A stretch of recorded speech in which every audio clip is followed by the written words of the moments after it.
This is CS1101 Lecture 8.2. We're going to continue our discussion of input files and add to that how to write output into a file. Picking up from the example in last lecture, we were talking about a program where we needed to read in the employee's ID, the employee name, and then all the hours that they had worked. But the number of entries in the hours worked might vary. So all the information for a given employee would be found on one line, and then this employee would be separated from the next employee by a new line character, so the \n character. But we came to the realization that there was not a successful token-based approach. So even if we read in the first integer as the employee ID and then read in the next string token as a word or a string, the next set of tokens that followed, the number of those tokens would vary. So sometimes there was 4 tokens, sometimes there was 5 tokens, because sometimes the person had worked 5 times or 4 times or 3 times.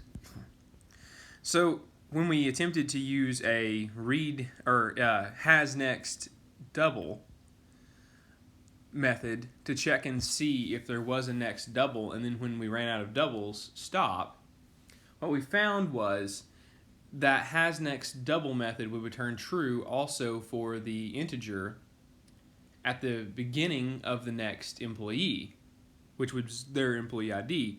So then when we attempted to read in the employee ID after reading in all of the doubles, we would attempt to read the employee's name as an integer.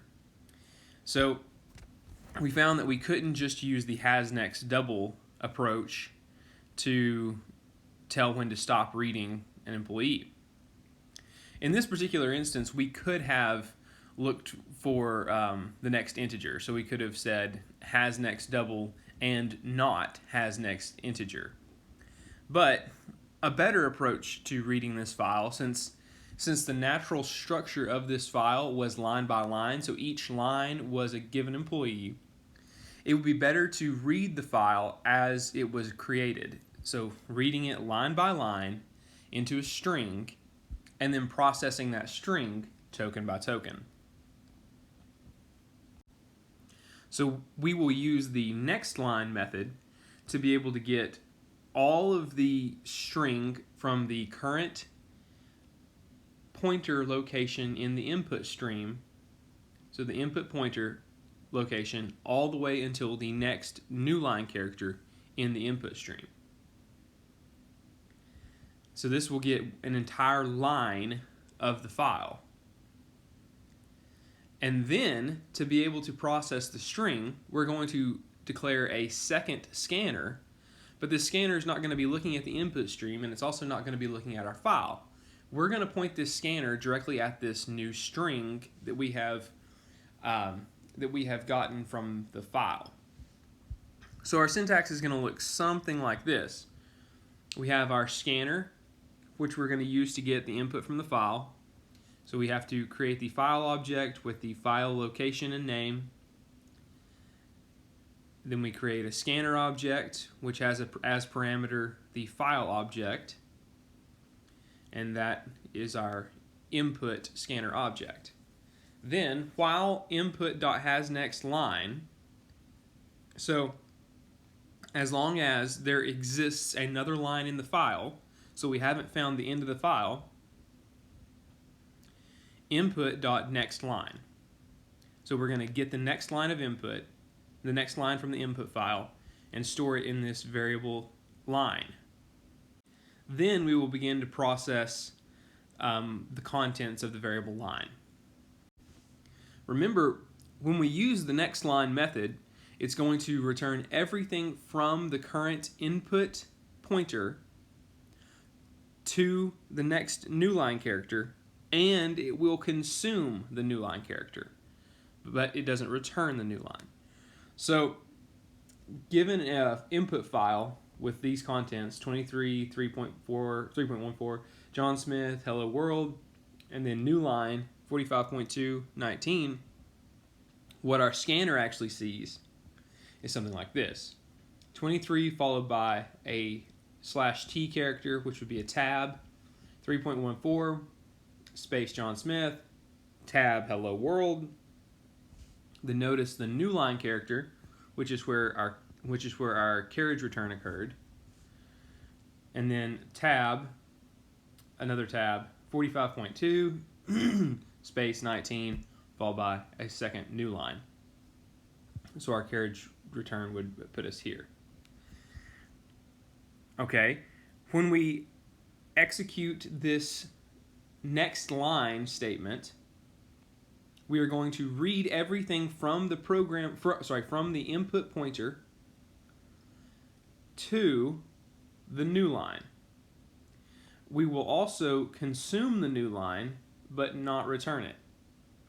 So the content of this variable line, after executing this particular line of code given this input stream, will be 23 tab 3.14 space John Smith tab hello world. So everything that is underlined. That's what is stored in the variable line.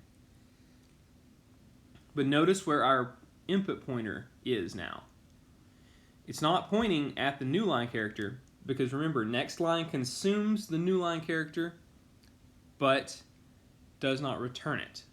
So it got everything from the previous pointer location all the way to the new line character, and then said, okay, and I'm going to step over the new line character, and that's the new program or input pointer location. So let's execute another statement.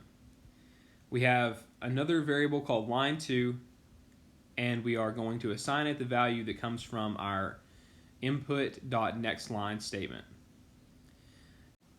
So we're going to start at the input pointer location, and we are going to go until we hit the new line character. We will step over the new line character and return everything that we have seen thus far, excluding the new line. So we will return tab 45.2 space 19. Oh, there's the new line. Stop returning things. Step over the new line. Stop. So what is underlined here is what is returned into the variable line2. So now let's do some practice with this idea of having multiple scanners, one to look at the input file and the other to help process a string. So we're going to write a code segment that prompts the user for a file name and then prints out the contents of that file line by line. So first of all, we have a scanner that's going to look at the input stream coming from the console, so system.in. So we have our console scanner object. We prompt for a file name. We get the file name from the console, store it in the variable name, and then we are going to create a file object, and the location that file object is going to look at to find the file we want to open is the location that our user has typed in, so that whatever the value stored in the string variable name is. So this is how you would get a file name and location from a user and then open the file at the location they typed in. Then we create a scanner object using the file object as the parameter. And now we have our file scan object. Now obviously, we've talked about this previously, but if the file does not exist at the location the user types in, this is going to cause an exception and crash the program. So in general, it would probably be better to validate that this file exists before we attempt to create a scanner object based on that file object. So while file scan .hasNextLine is true, we are going to execute this loop. So while there are more lines in the file, we're going to read them. File scan.nextLine, we're going to store that in the variable line, and we print line to the console. So we have two scanners here, one to look at the input stream, one to look at a file. Simple enough. So we can obviously use a scanner to look at the input stream coming from system.in, and we can use it to look at a file. But we can also use it to scan more or less anything. So that means we can tokenize basically anything using a scanner. So we can use a scanner to look at a string. So the syntax for that would be something like the type scanner, the name of the scanner variable, which you are going to use to store the location of the scanner object we're going to create, and then we're going to assign it this new object we are going to construct using the scanner constructor method. Remember, the constructor typically will have the same name as the class, and then the parameter to the constructor is going to be a string this time. So we've been able to use the system.in object as the parameter to the scanner constructor. We've been able to use a file object as the parameter to the scanner object. So we're able to use the input stream coming from the console, a file, or a string as the parameter to the scanner object constructor. And that allows us to scan any of these objects. So here's an example. We have a variable called myText of type string, and it contains 15 and then a bunch of white space, 3.2, white space hello, white space 9, white space 27.5. And we want to read this string just like we would be reading from a file or reading from the input stream. So we want to tokenize it. And in Java, we will refer to that as scanning it. At least when we're using a scanner, we'll refer to it as scanning it. So we want to scan this string. So we'll declare a scanner object called scanString, or scanStr, str being a contraction for string. And we're going to assign it a newly constructed scanner object with the parameter to the scanner object being the string myText. Now, let's use the typical scanner methods to read from this string. So we'll declare an integer variable called num, and we're going to assign it whatever we get from the nextInt method from the scanner object. So we call scanString.nextInt. From what we know of scanners and input streams, nextInt should return 15. Then we print whatever we returned into num. Yep, 15. All right, let's get the next thing in this string. Now remember how input is consumed when we use the nextInt, next, or next double methods. Those are token-based methods. So it's going to start at the program pointer, skip over any preceding white space, and get whatever is available as a token, and then terminate at the next white space. So that's why our program pointer was pointing at the 1. It started at the 1, returned 15, and then stopped at white space. So our input pointer, I said program pointer, I meant to say input pointer, is pointing right here. So when we call next double, our input pointer is going to ignore all of the white space until it finds a token. And it will begin to read the token, and then we'll stop at the next white space. And it will return 3.2 into the variable num2. When we print that out, sure enough, it shows 3.2. We use the next token method, so our input pointer was pointing right here. We say next, it says, all right, ignore the white space. Oh, there's a token. Token, token, token. Oh, white space. Okay, so I found the end of the token, return hello, and it returns hello. So now our input pointer would be pointing right here. So we are able to read from a string just as if it was a file or the input coming from the console. This makes the way that we will process things very much the same regardless of where we get the input from a string, from a file, or from the input coming from the console. That's convenient. So here's a simple program to read in the contents of a file line by line and print out the number of words in the given line. So first of all, to do this, we're going to have a file object which looks at our file location, pass that file object to a scanner constructor, which is going to give us a scanner object so that we can read in from this file. And that's called input. That's our file read scanner.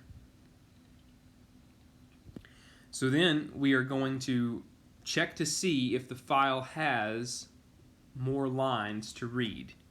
If it does, we will do the contents of this loop until this returns no, which means there are no more lines to read, and we will terminate the loop.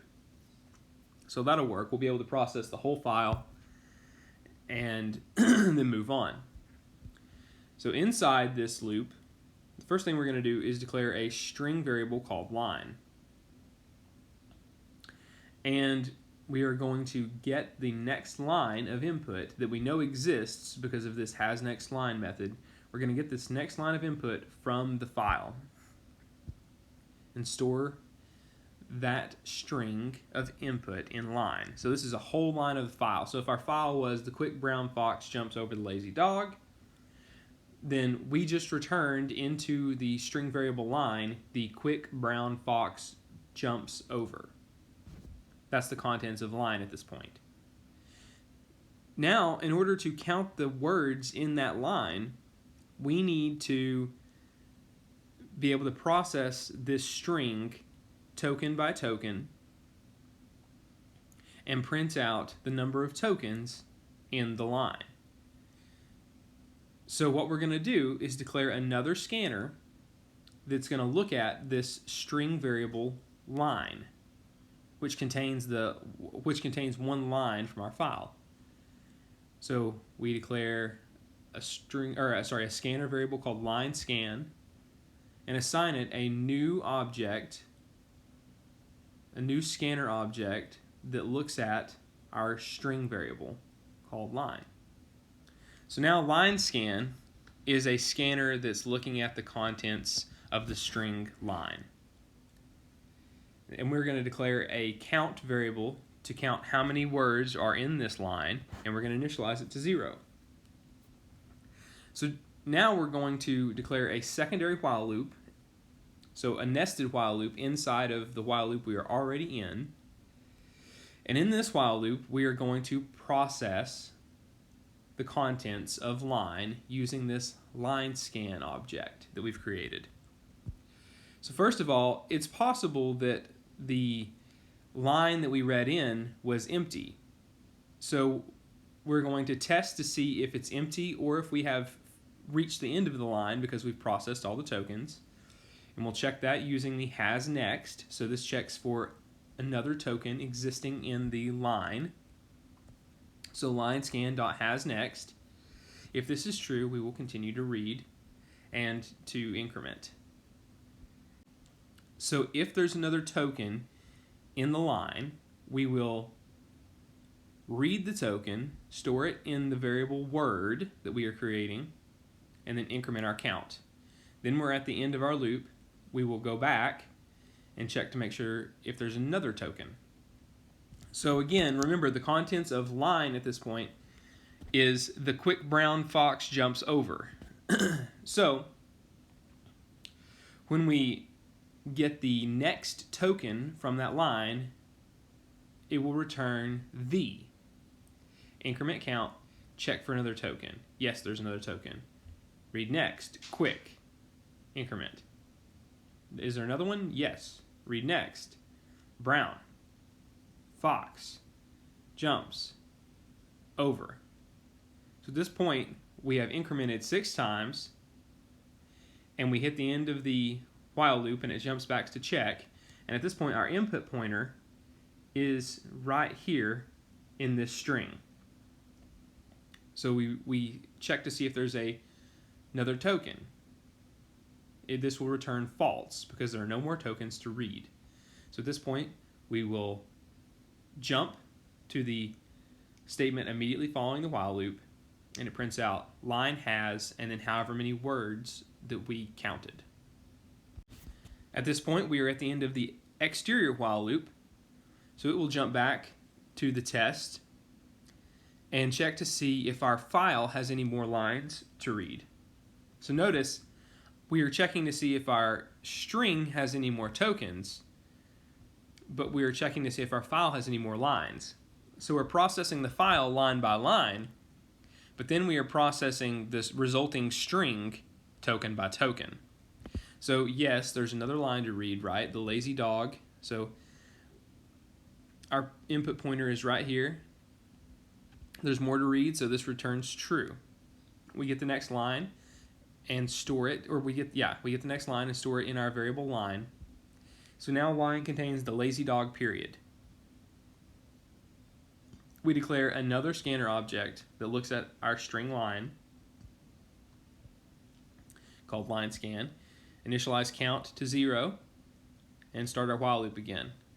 Is there a token? Yes.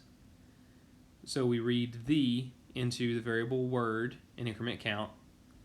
Is there another token? Yes. So we read lazy into the variable word and increment count.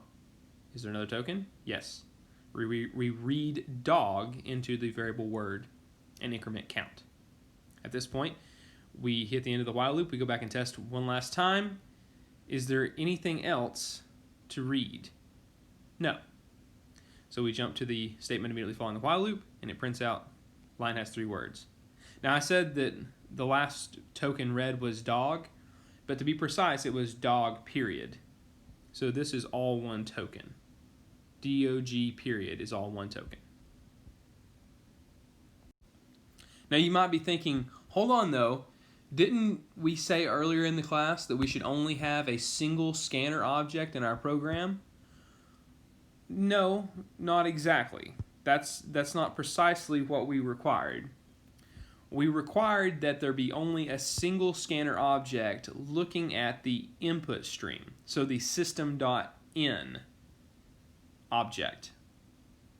So here's the problem. If you declare multiple scanners that look at system.in or multiple scanners that look at a single file, they are essentially fighting over who gets access to that file, in which case it may cause the program to crash. So it's bad form and should be avoided in this class altogether to declare more than one scanner that looks at the same entity.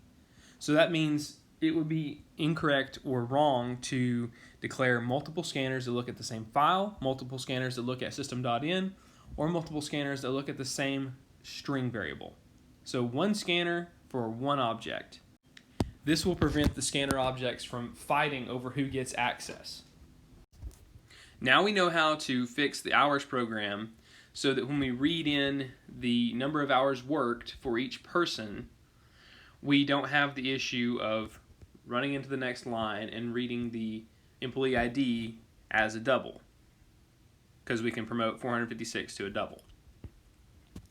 So instead of attempting to read this file directly, token by token, we read this file line by line and then process each resulting string token by token.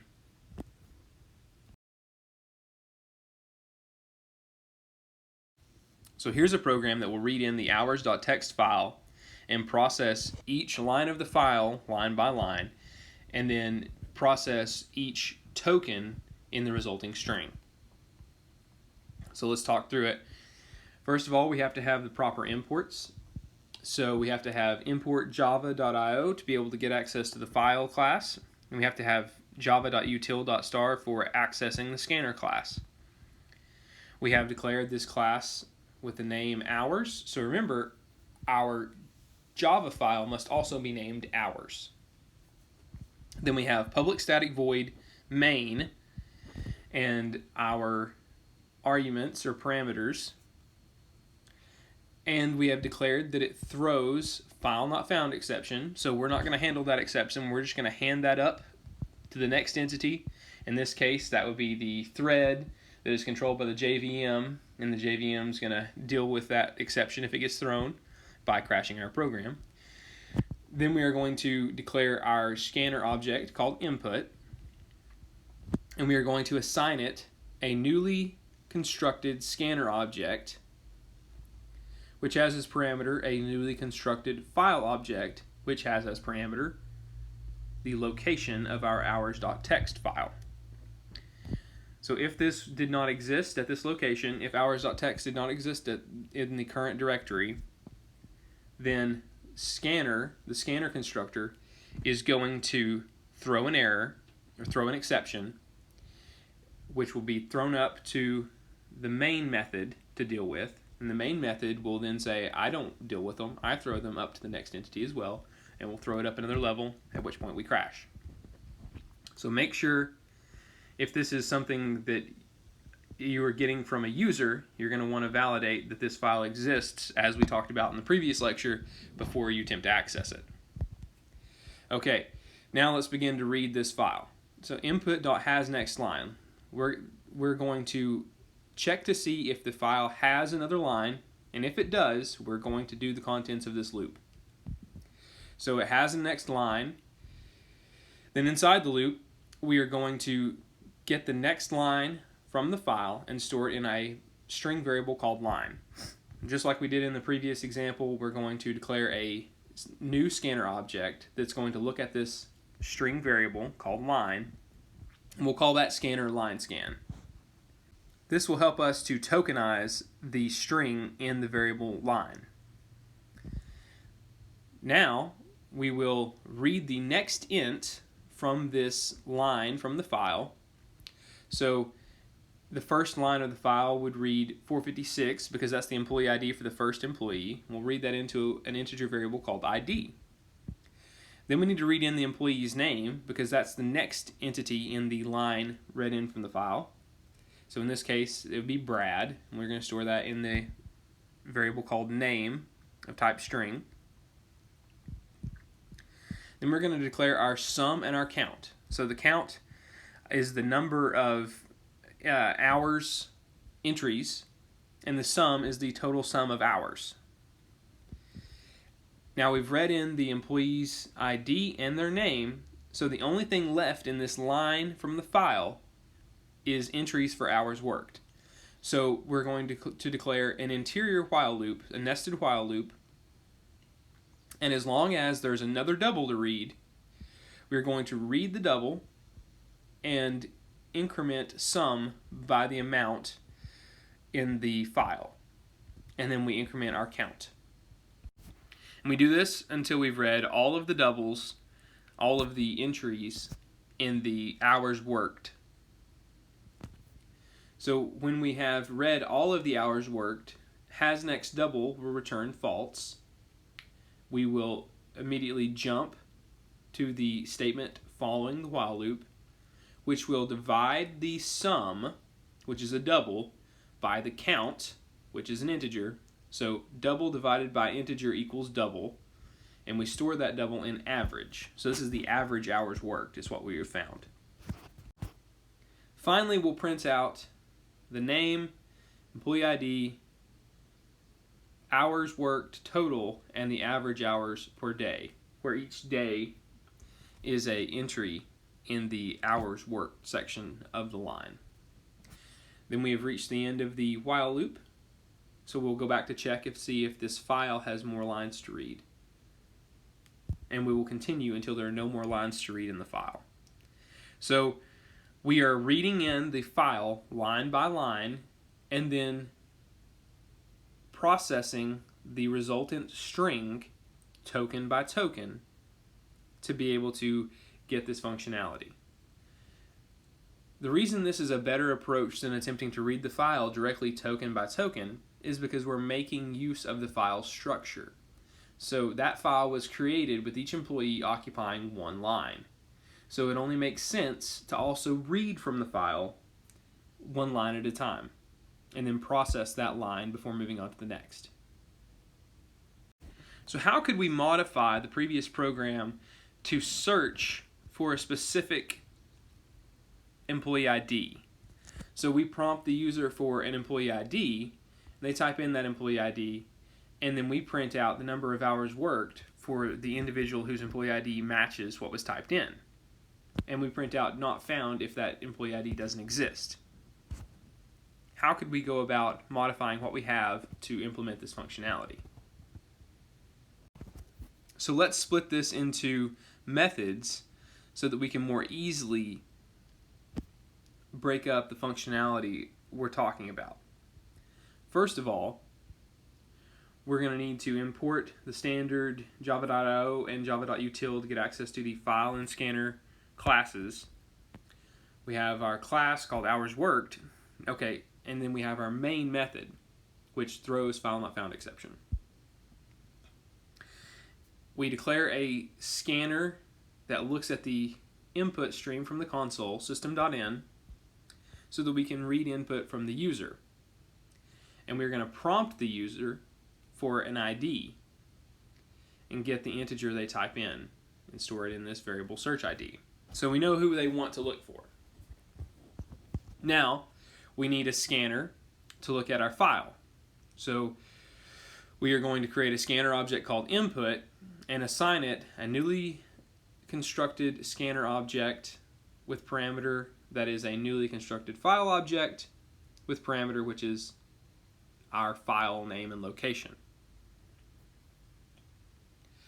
Now we will get the line from the file that contains the information for the given person by using a method called findPerson. So what we've done is we've decomposed this into fundamental parts here. We have said, what we really want to do is we want to have some function that will search for this person in the file and return their line from the file. And we want to have another method which will process that line of the file and display the sum of hours worked and the average hours worked. So we've split this into its functional components. So we have one method called findPerson, which takes as input the parameters the input scanner, so that's how it gets access to the file, and the ID that the user is searching for. And it's to return a string which we will store in this variable called line. So it's going to return an entire line from the file.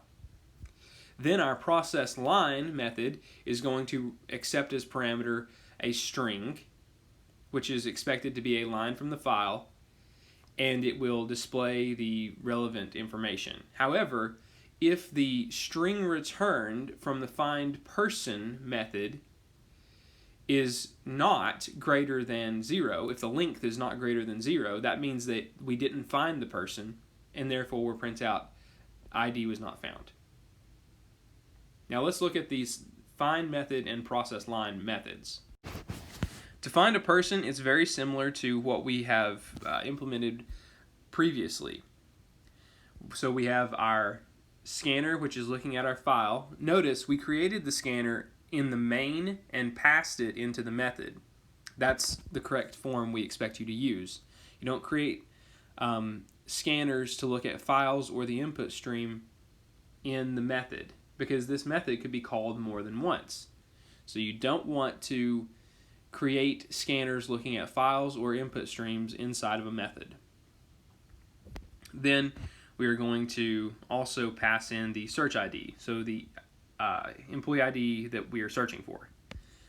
While the file has another line to read, we are going to get the next line from the file and store it in a string variable called line.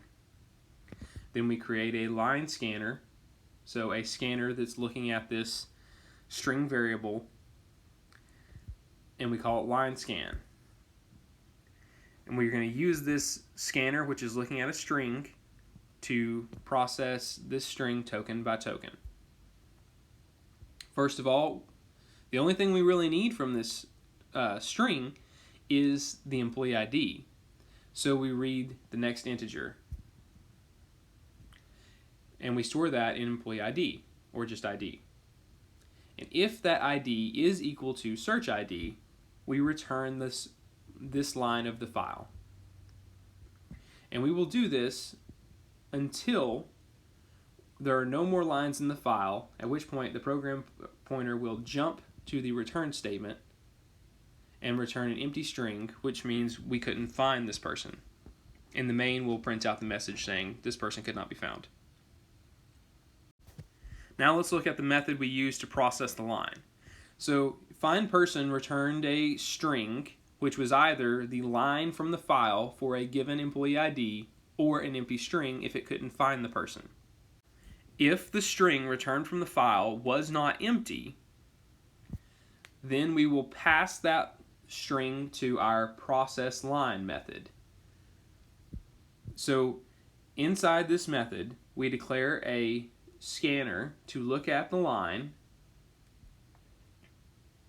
and we'll call it line scan again, and we read in the employee ID, we read in the name, just like we have done previously, and then we are going to use a while loop to read the rest of the line until there are no more doubles to find out the total hours that they have worked and the number of days they've worked, and then print out the sum of the hours and the average of the hours per day. Notice how we're doing this. We're using the plus equals operator, which is the shorthand, which means hours equals hours plus line scan.next double. So this operator will increment hours by the amount which is returned from the method line scan.next double. Then we are using the increment operator to increment days. Be careful if you attempt to mix line processing methods and token processing methods.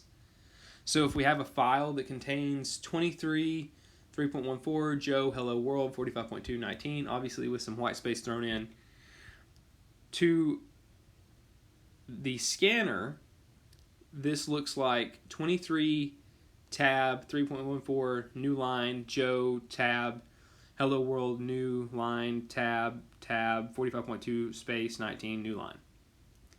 So when we call input.nextLine and store that into myInt, it's going to return the token, which is between the input pointer, which is pointing at the very first entity, and white space.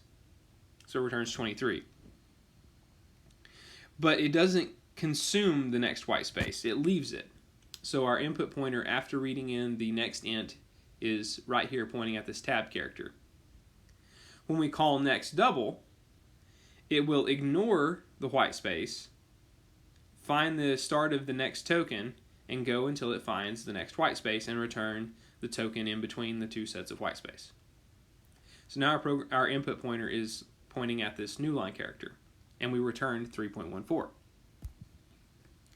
However, if we then use next line, remember what next line does. It starts at the input pointer location, reads everything until it gets to a new line character, and then returns that, whatever it found, returns all of that, and then steps over the new line character. So if you're pointing at a new line character already in the input stream, and you attempt to call the method nextLine, it's going to read everything until it gets to the new line character. In this case, that's nothing. So it will return nothing and then step over the new line character. And so it returns an empty string. That's confusing. It can be confusing if you don't understand exactly what nextLine does. So then when you read the next line in, if you again call nextLine, it will start at the input pointer and read everything until it gets to the new line. It will return everything except the new line character. It doesn't return new line. And then it will step across the new line character. So the input pointer will then be looking at this tab character. And what is returned is Joe, hello world. Now let's consider another application. let's say we wanted to read from the Internet Movie Database, so IMDb, and we had a file from IMDb, and each line of this file represented a single movie. So we had some index. I'm not sure what that number is. Votes. Okay, yeah. So we have index, votes, the rating, the title, followed by the year as part of that title. So one line represents a single movie. So already we're thinking about reading this file line by line because that's the natural structure of the file. So we want to write a program that displays any movie which contains a particular word. So if we prompt the user for a word and they say part, we should return Godfather Part 2, The Departed, parts hidden in there, The Apartment, again hidden, and Spartacus. So think about what's going on here. First of all, we have to prompt for some string to search for. We search each line of the file for that phrase, and then process each matching line and output it, and then display the total number of matches. Now, this is complicated just a little bit by the fact that we don't want to display the column titles. So on the previous slide, we had the number of votes, title, rating, all as headers for the columns. We don't want to display those headers for the columns unless there is a movie which matches the phrase. So let's talk through this. First of all, we have to import the proper classes to be able to access files and use the scanner object. We declare our class, we declare our main method, and we're aware that it might throw a file not found exception. We create a scanner to look at the input stream so that we can get input from a user, and we create a scanner to look at a file called imdb.txt. We call the scanner that's looking at the input stream console, and the scanner object looking at the file input. Now, we are going to use a couple of methods. First of all, we said that we needed to get the phrase from the user. So that will be one method, a getWord method. We also said that we needed to display the matching movies, so we have a display method. And we also said we needed to search the file for movies that match the phrase, so we have a search method. So our decomposition comes directly from our understanding of what needed to be done to accomplish the task. So we are going to get a word from the user, and we'll have to pass the console to be able to give this method access to the scanner, which looks at the input stream. And we'll store the word that we get from the user in this search word. Then we are going to search the imdb.txt file for the word, and we have to pass the scanner object that's looking at the file as well. So we pass the scanner object looking at the file and the search word to our search method. This will return a line, one line from the file. We initialize the number of matches, and we check to see if the length of the string line is greater than 0. Again, just as we did before, if we can't find anything, then we're going to return an empty string. So empty string means nothing was found. So if we find something, we are going to print the headings for each of the columns, and then we are going to use a do-while loop, which is very similar to a while loop, except that it checks the test at the end. So it's guaranteed to execute this once and then check the test. So in a typical while loop, it checks the test and then executes the contents of the loop. In a do-while loop, it executes the contents of the loop, then checks the test. So as long as this line that we have returned from our search method has a length greater than 0, we are going to print out the column headings. We are going to increment the number of matches, display that line using our display method, and then search again for another line. So we're going to do this guaranteed once. Then we're going to check our test. If at this point the test fails, we exit and move on to the next statement. So notice, instead of checking the test and if it fails, moving on to the next statement, we do everything in the loop and at the end check the test. If this test passes, we will go back to the beginning of the loop, execute everything, and then at the end check the test again. So that's the difference between a while and a do while.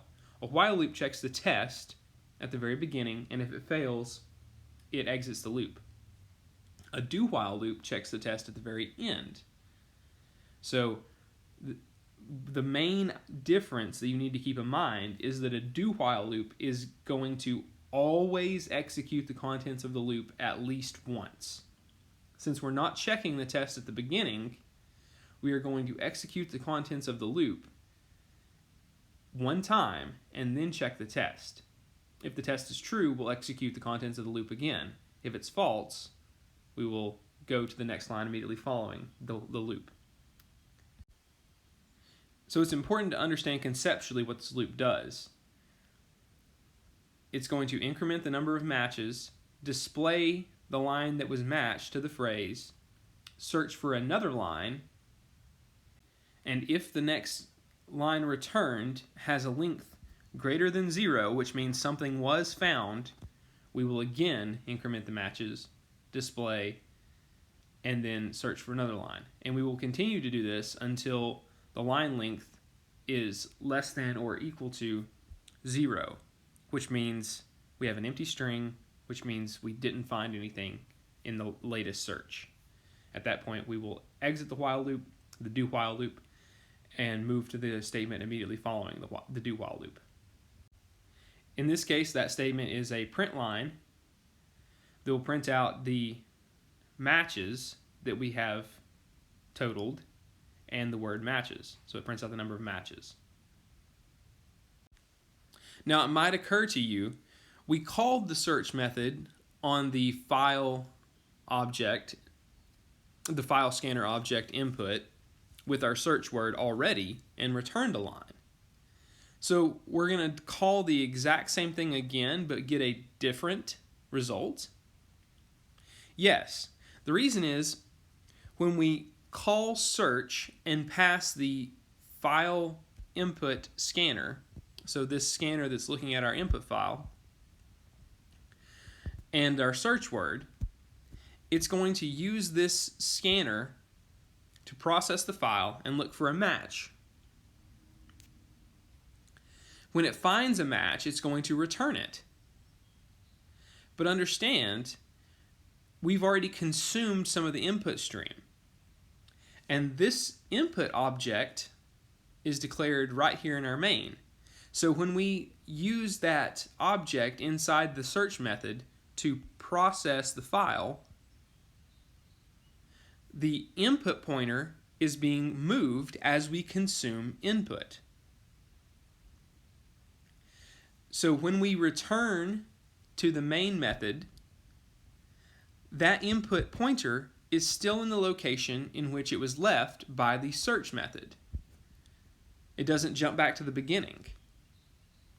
So when we again call the search method, it picks up in the same location where it was left, and continues to search. So our input pointer is being moved until it finds something that matches, then it stops and returns what matched. Then we search again. It starts from where it left off, starts to search. Oh, it found something that it matched, and it returns it. If we call it again, it's going to continue, and this time it doesn't find anything. It hits the end of the file and returns an empty string, which means I found nothing this time. At which point we're done searching, and we print out the number of matches. So that's why our search method is going to look the same as far as how we're calling it, but each time we have to understand that the object input here, this object which is named input, is being affected inside the search method. And objects, when they're passed into methods, are passed by reference. So that means anything we do to the object inside the method affects the object outside the method as well. So when the method moves the pointer in the input stream, that input stream pointer is still moved when we get out to the main. So now let's look at the individual methods that we're using. First of all, we have a getWord method to get the word from the user, and we have to pass the console scanner object. We prompt the user, get the next token, convert it to lowercase, and then we print a line so that the console is kept tidy, and we return that string. This general process should be familiar to you at this point. In our search method, we are going to get the scanner object that's looking at the file as a parameter and the search word that the user typed in. And we are going to return a string, either a line of the file that matches the search word or an empty string if we found nothing. So we don't actually have to have an if statement to decide whether to return an empty string or a line of the file. Instead, what we're going to do is declare a while loop.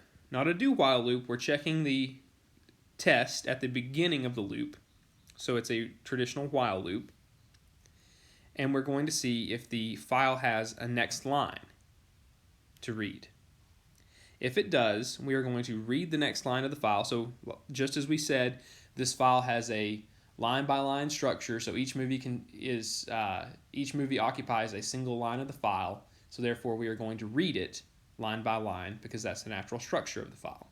So we're going to read a line of the file because we know that line exists, and we're going to read it into a string called line. We're going to convert that line to lowercase because we also converted our search word to lowercase, and that's just to keep everything easy so that we don't have to worry about case sensitivity. So we'll call this lowercase version of the string line LC. Then we're going to use the .indexOf method to see if a substring exists inside of our string stored in line LC. So what this does is it searches for a substring inside of this string and returns the index of the starting location of that string. However, if it does not find the string, it's going to return a negative integer. I believe it's a -1. So line lc.indexOf, and then the substring we're looking for, is going to return a positive integer, so 0 to up to the last index of this string, if it finds the substring we're looking for. And it will return the index of the very first one found. So if it finds, let's say the user types in something really common, like the search word they type in is just the letter A, then when we search for that substring, there may be multiple A's in a movie title, but indexOf is going to return the first index of the letter A in this line LC string. So as long as that index returned is greater than or equal to 0, that means we did find it, at which point we will return the line. If we didn't find it, then we are going to start again at the beginning of the while loop and check to see if there is another line in the file. If there is, we get the line, convert it to lowercase, see if the substring that the user typed in exists in this line. If it does, we return it. If it doesn't, we continue to process. So understand, each time we execute this input.nextLine, we are consuming a line from the file. When we find a line that matches the search word that the user typed in, we return that line, which immediately causes the program pointer to jump back out to the main method. But it leaves the input pointer at whatever line we just processed. So when we incremented this input pointer to the next line and then found something and returned it, we left the input pointer on that next line. If we find nothing and we reach the end of the file, so has next line is false, we will immediately exit the while loop and jump to the statement following the while loop, which is a return empty string, which means we didn't find anything. If we did find a line that matches our input from the user, then we are going to display the line returned by our search. To do so, we need to be able to process the line in a token by token fashion. So we will declare a scanner to look at that string, and we will get the rank using the next int, the rating using the next double method, and the next int method to get the votes. Then we will create a string called title, and we'll declare it to be empty, and we will concatenate each token left in our line with this title string. So this is how we build our title. So now we have the rank, rating, votes, and title of the movie. We then print out exactly that. Rank followed by tab, followed by votes, followed by tab, followed by rating, tab, and then title. This is a very common approach to getting a sentence or a string and building it into another string. Make sure you understand how this works, where we are continuing to read the rest of the line and concatenating each token with the existing line. So that's it.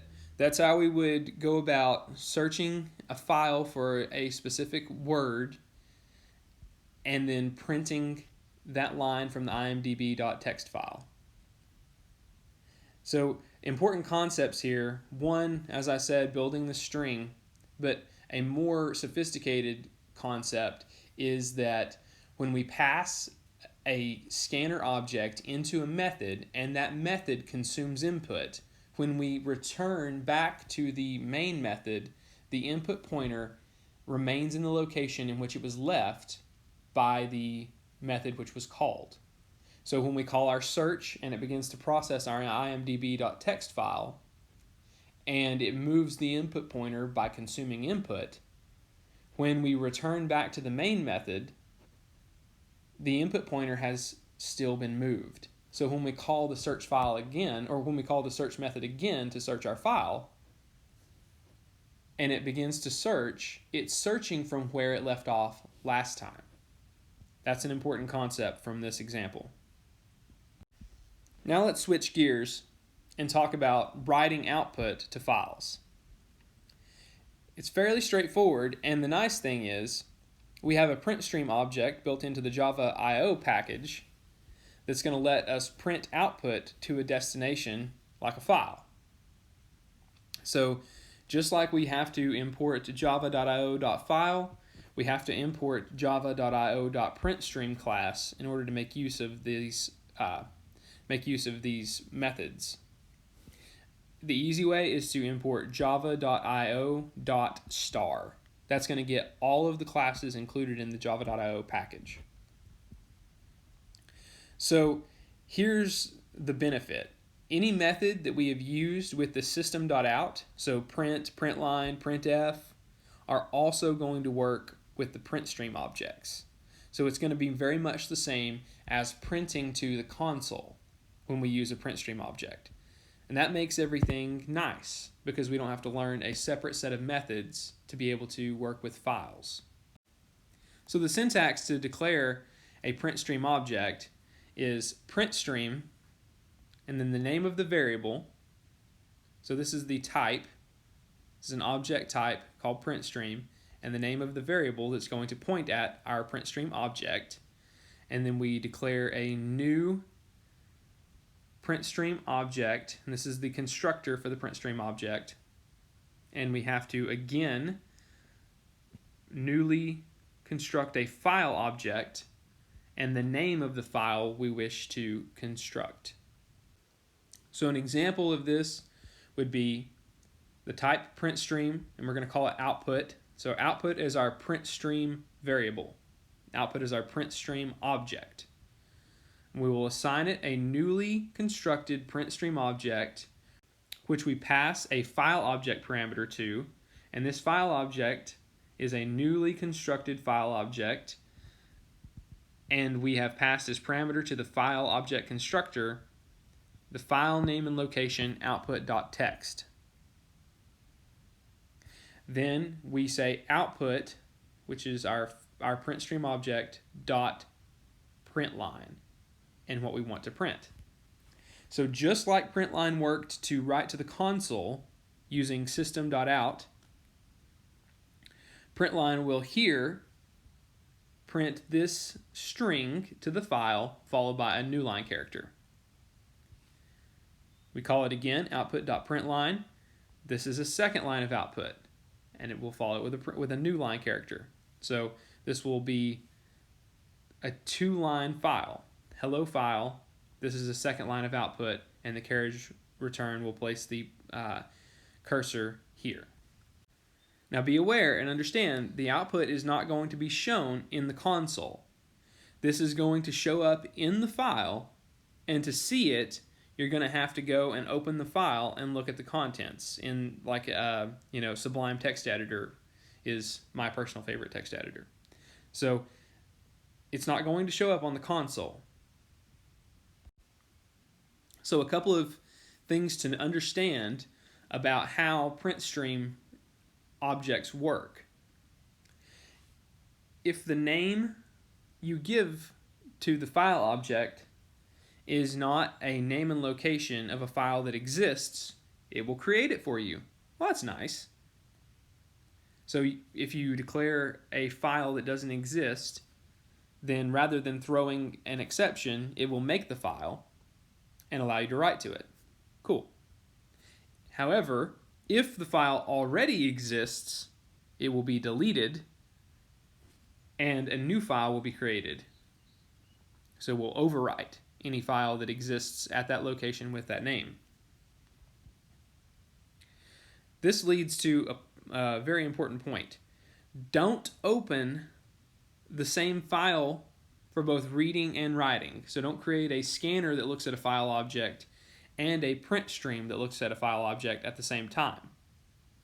The reason is because you are going to overwrite the input file. So you're using a scanner to try to read from a file, but you're going to immediately overwrite the input file when you open or when you create a print stream object that looks at that file object. So you're trying to read from it, but then when you declare a print stream object that also looks at that file, it immediately deletes it. So whatever you were trying to read is now gone. You're going to be sad about that. So it's actually not a coincidence that system.out uses the same methods that print stream objects use. Actually, system.out is a print stream object. So when we say system.out, we are using a specific print stream object that is part of the system that just happens to print everything directly to the console. The cool thing about that is we could create a print stream object variable and assign that variable the object system.out.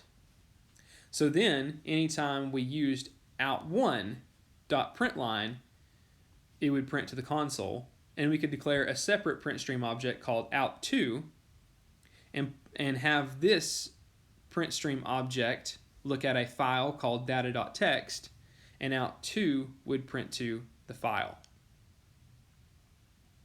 So all we're saying here is we can take this system.out object and assign its location to this out1 variable, so that we can, instead of saying everywhere in our program system.out.println, we can instead just say out1.println. So understand what's happening in these lines of code. When we assign system.out to out1, what we're actually doing is we are assigning the memory location where system.out's object is stored to the variable out1, so that out1 can be used to access that object. In this line of code, we are creating a new print stream object and assigning its location into the variable out2, so that we can use out2 to access this new print stream object. So what's the big payoff for being able to do this, other than just being cool and not having to type system.out all the time? Well, let's say that you had a method that expected you to pass in a print stream object because the method was going to write some output to the print stream. The nice thing about this is this allows us to pass in system.out instead of passing in a file. So we can allow this method to write whatever it's going to write to either a file or the console. That's convenient, and it makes for more reusable methods because it allows it to print both to a file or to the console. So let's modify our previous hours program so that it sends the total hours worked and the average hours to a file instead of to the console. So we'll call this output file hoursout.txt, and this should wind up being the content of the file. So here is our class declaration and our imports. Notice we don't have to import both the print stream and the file object because we are importing all of the classes that are included in the java.io library. So that's the nice thing about using the .star import. Our main throws file not found exception because we are going to declare a scanner to look at an input file. And we're going to call that scanner input. And we are going to declare a print stream object to print to a file called hoursout.txt. And we'll call this print stream object output. So input is what we're going to get the input to the program from, and output's where we're going to store it. While there is another line in the input file, we're going to get that line, store it in the string variable line, and then we're going to create this method called processEmployee, and we're going to pass it the output stream, so the print stream output, and the line string. So both of these are objects. The line object is a string object, and output is a print stream object. In Java, only primitive types are not objects. So anything other than a primitive type is going to be considered an object, and that means that when we pass it into a method, we are actually passing a reference to an object stored in memory. So we are going to be accessing the same object when we are using output that we have created here. And we're going to be accessing the same string that we have created here. Anything we do to output inside this method is going to be done to output when we return to the main. Interestingly, this is basically the exact same code that we had before with two minor changes.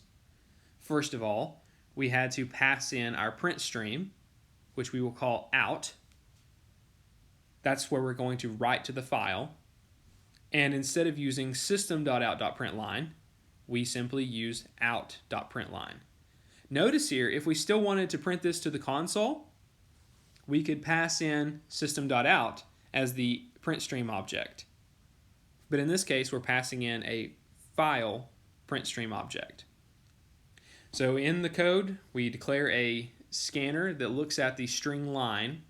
It's called line scan. We'll use that to process the tokens that are in this string and tokenize it. We read the next int from the string, store it in the variable ID, read the next string token, store it in the variable name, and then declare the variable sum and set it equal to 0, declare the variable count and set it equal to 0. Notice sum is a double and count is an integer. Then while the line scan, which is the scanner that's looking at our line from the file, has another double, we are going to increment sum by that value. And then we increment count. And we do this until there are no more doubles. So we do this for all of the entries for hours worked for a given individual. Then we calculate the average hours worked, and we print out the name, ID, total hours worked, and the average hours per day worked. And this prints to whatever we passed in as our print stream object. In this case, we're passing in a print stream that looks at a file. We could have passed in the system.out print stream, and this would have shown up on the console. See how nice that is? We can make this method print its output to the console or to a file just by passing in either a print stream object that looks at a file or the system.out print stream object that prints to the console.